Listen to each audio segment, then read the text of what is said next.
by interrupting the things that you need to do that are important to you, that you love, is we're making you think about everything that we're standing to lose. No, you're not. You're making me think you're a bunch of morons. Lord Debon said today... You're not, Chloe. Lord Debon said Chloe, today... you're not making me think about your cause. Nobody at Lord's today was thinking, God, you know what? This is about climate change. We saw the orange powder, the whole crowd started booing. Unfortunately, England's wicketkeeper, Johnny Bairstow... Are you going to let me talk? Actually, no, I'm going to cut you. All right, this is Piers Morgan versus the absolute worst advert climate activism has ever had.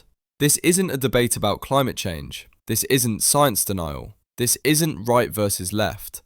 This is about a group of people who somehow managed to turn a serious issue into a national eye roll.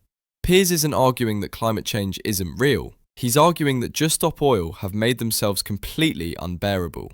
Watch what happens when he finally says out loud what everyone in the country is thinking. Chloe, even the people who are funding you, even the millionaires behind a lot of this stuff, they're sick of it. They're sick of the performative stuff, the attention-seeking, the wrecking of stuff that other people enjoy. They recognise none of it is turning anyone's opinion. They're as sick of it as I am. Why do you all keep doing this? Why is it that a bunch of really ordinary, community-minded, law-abiding people are taking this kind of action? And the answer is because we're in a climate emergency and our government is not taking it seriously.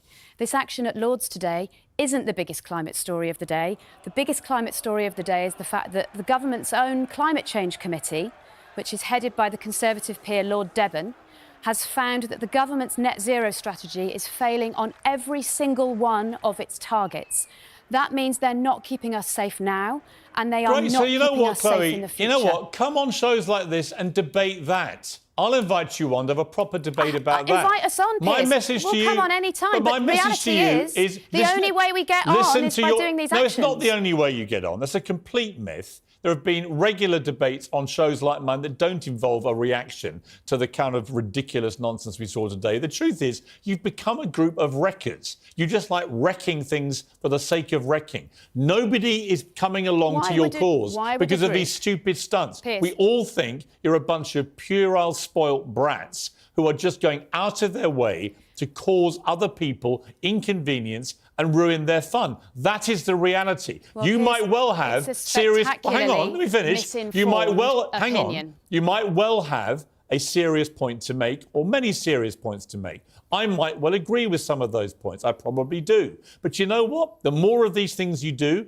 are things that I enjoy and my friends enjoy and my family enjoys and other people with their friends and families enjoy, the more families that you stop in getting to work or getting their kids to school for important exams or getting to funerals or whatever it may be, the more you do that, the more we hate you. And the more we don't want to have anything to do with you or give you a platform to talk about the stuff that actually is more important, as you rightly say. Why don't you just stop the stupid stunts? Stop wrecking people's lives. This won't stay in the news and it won't stay in the conversation. And perhaps what we're doing by interrupting the things that you need to do that are important to you, that you love, is we're making you think about everything that we're standing to lose. No, you're not. You're making me think you're a bunch of morons. Lord Debon said today... You're not, Chloe. Lord Debon said today... Chloe, you're not making me think about your cause. Nobody at Lord's today was thinking, God, you know what? This is about climate change. We saw the orange powder, the whole crowd started booing. Unfortunately, England's wicketkeeper, Johnny Bairstow... Are you going to let me talk? Actually, no, I'm going to cut you off. I'm going to go to... This is Piers at peak accuracy.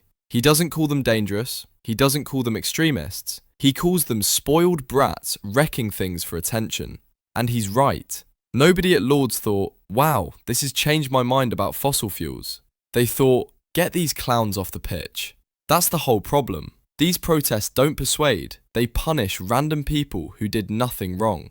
Families, workers, kids going to school, people going to funerals. And Piers even hands them a lifeline. He says, come on the show, debate properly, make the case like adults. And instead of taking it, we get this next clip. One now associates Just Stop Oil with just a bunch of morons wrecking people's lives. That's what people like you call them. I would actually call them heroes because... What's heroic about running on a cricket pitch and chucking orange paint around? The same thing was said about the rugby protests and the apartheid era. Let's remember what's happening with the cricket world. You talk about the sacredness of the sport and the sacredness of the cricket pitch. Look at the cricketing world. Caribbean destroyed by hurricanes, Pakistan destroyed by floods, India extreme heat. What those cricketers are doing today is taking their side on the wrong side. They're batting on the wrong side. The cricketers should have stood up and stood beside the Just Stop Oil. Oh, don't be ridiculous. No funding for new fossil fuels. Darren, this is where you lose me. There's a serious debate to be had about what's been going on in the worst countries. I get it. I believe climate change is real. I believe it's dangerous. I believe in the core inherent essence of your protests, right? I just hate the methodology. And so I can tell you, do 99% of this country. They can't stand it. And I can say back to you, I've been involved in this for 30 years. I spent 10 years local campaigning, 10 years in politics, Deputy Chair of the Liberal Democrats. Yeah. I've done campaigning, I've done petitions, I've done marches. And now you're reduced to chucking paint around. No, I haven't chucked paint around. But you're supporting them. I'm actually supporting because nothing else has worked. So please tell me, we've tried politics. Actually, you say nothing else has worked. What can work? The UK has one of the best records in the world in measures to combat climate change. That is an irrefutable fact. And if you deny that, you are actually denying the very thing that you accuse other people of doing, which is reality. There are two things. Britain is better than the world in most countries in reducing the carbon emissions of our electricity system. Everything else, we're disastrous. And the most important thing about Britain, which links to today's protest and JP Morgan Bank, is we're one of the largest funders of new fossil fuels globally.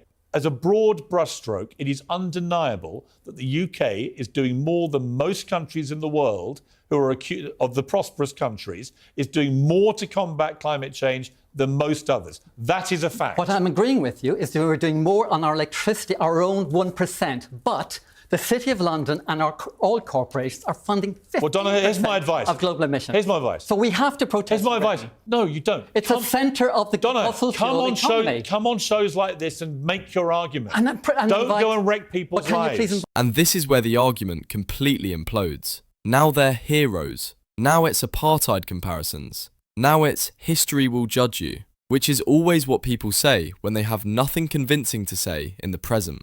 Piers points out something very inconvenient. The UK is already doing more than most countries on climate.